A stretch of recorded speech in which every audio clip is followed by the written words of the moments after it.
नमस्कार दोस्तों, स्वागत है आपका आज की ताजा और जरूरी खबरों में। अब बारी है इंडिया की उन बड़ी सुर्खियों की जो सीधे तौर पर आपके जीवन से जुड़ी है। तो चलिए बिना वक्त गवाए शुरू करते हैं आज की टॉप खबरें। भारत ने दूसरे टेस्ट में वेस्टइंडीज के खिलाफ अपनी पारी घोषित कर दी।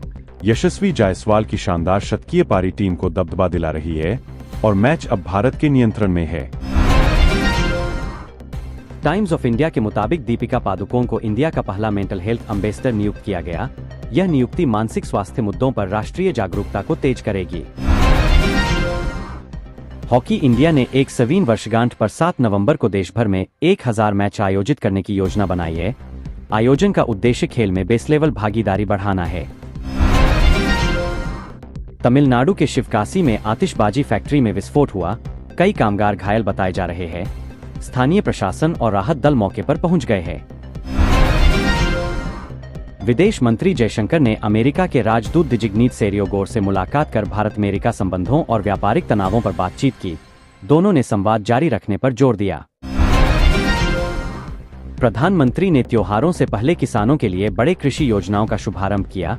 केंद्र ने किसानों के हितों और उत्पादन बढ़ाने के उद्देश्यों पर विशेष ध्यान देने का ऐलान किया। गृह मंत्री अमित शाह ने सार्वजनिक कार्यक्रम में सीमा पार से होने वाली कथित घुसपैठ का जिक्र करते हुए नागरिक सुरक्षा एवं आव्रजन नीतियों पर तीखी टिप्पणी की। राजनीतिक बहस बढ़ी है।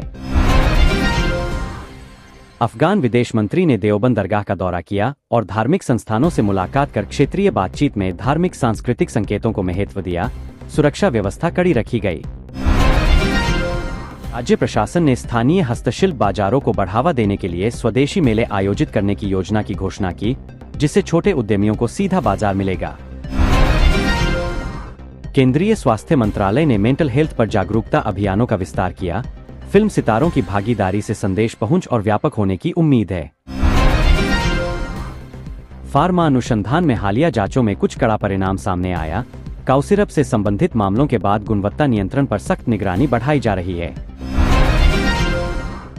मुंबई और बड़े शहरों में बैंक छुट्टियों व त्योहारों के मद्देनजर ग्राहकों के लिए नोटिस जारी किए गए। जनता ने ऑनलाइन विकल्पों की तरफ ध्यान बढ़ाया है। केंद्रीय और राज्य अधिकारियों ने सार्वजनिक ट्रांसपोर्ट में सुरक्षा मानकों को बढ़ाने का निर्देश दिया। खासकर बड़े समारोहों और प्रदर्शन के समय रूट डायवर्जन लागू होंगे। मीडिया रिपोर्टों में समीर वानखेड़े और नेटफ्लिक्स के बीच मानहानि मुकदमे की खबर प्रमुख रही। कानूनी लड़ाई मीडिया व मनोरंजन जगत में विस्तार पा रही है। Sports update. भारतीय टीम ने घरेलू टेस्ट में दबदबा बनाया हुआ है। युवा बल्लेबाजों के बैक टू बैक प्रदर्शन ने चयनकर्ताओं के विकल्पों को प्रभावित किया है। हॉकी समारोहों और नवोदित टूर्नामेंटों के कार्यक्रमों ने खेल के ग्रासरूट्स में निवेश बढ़ाने का मार्ग प्रशस्त किया। युवा खिलाड़ियों का उत्साह बढ़ा है। तकनीक उद्योग में एआई और सेमीकंडक्टर निवेश पर तीव्र चर्चा चल रही है। बहुराष्ट्रीय कंपनियां भारत के मेक इन इंडिया लक्ष्य के साथ साझेदारी तलाश रही है। केंद्र और राज्य सरकारें त्योहारों के दौरान खाद्य सुरक्षा, वितरण और आपदा प्रबंधन को और मजबूत करने के निर्देश दे रही है। स्थानीय निकाय सतर्क है। अंतर्राष्ट्रीय कूटनीति। भारत यूके व भारत अमेरिका वार्ताओं में व्यापार, शिक्षा और रक्षा साझेदारी आगे बढ़ाने पर जोर देखा गया।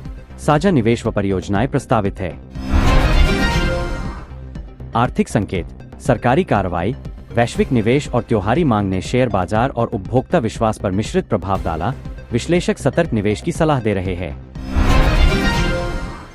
प्रधानमंत्री ने कहा कि उत्तर पूर्व अब देश की विकास कहानी का हृदय है।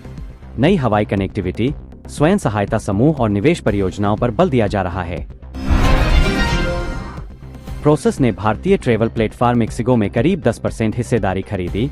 यह विदेशी निवेश का बड़ा संकेत माना जा रहा है और ट्रैवल स्टार्टअप्स के लिए सकारात्मक खबर। वीवर्क इंडिया की सार्वजनिक सूचीबद्धता के दौरान प्री ओपन ट्रेडिंग में शेयर स्थिर रहे। निवेशक सावधानी बरतते दिखे जबकि कंपनी फंड रेजिंग पर फोकस कर रही है। केंद्रीय वाणिज्यिक रिपोर्टों में रुपया डॉलर के मुकाबले लगभग 88.8 स्तर पर रहा। विदेशी प्रवाह और आरबीआई की नीति घटनाएं विदेशी विनिमय दरों पर असर डाल रही है। वित्तीय सूत्रों के अनुसार सोने में निवेश जारी है। गोल्ड ईटीएफ परिसंपत्तियां रिकॉर्ड स्तर पर पहुंच रही है। निवेशक सुरक्षित हैवन विकल्प चुनते दिखे। रॉयटर्स ने रिपोर्ट किया कि भारत ने बिजली रिटेल सेक्टर खोलने का मसौदा तैयार किया है। यह निजी प्रतिस्पर्धा बढ़ाकर उपभोक्ताओं को विकल्प दे सकता है। राष्ट्रीय स्तर पर वक्फ संशोधन विरोध के चलते कई स्थानों पर प्रदर्शन और राजनीतिक बहस देखी गई। विपक्षी दलों ने सरकार से मोलभाव की अपील की। राज्य सरकारों ने दिवाली त्योहार के मद्देनजर सुरक्षा व आपूर्ति व्यवस्थाएं तेज कर दी। सार्वजनिक आयोजनों और रथ यात्रा समारोहों के लिए अतिरिक्त दिशा निर्देश जारी किए गए। IIM इंदौर ने स्पोर्ट्स एंड बिजनेस कॉन्फ्रेंस आयोजित की। पैनल में नीति निर्माता व इंडस्ट्री लीडरों ने खेल और व्यावसायिक मॉडल के समन्वय पर चर्चा की। अमेरिकी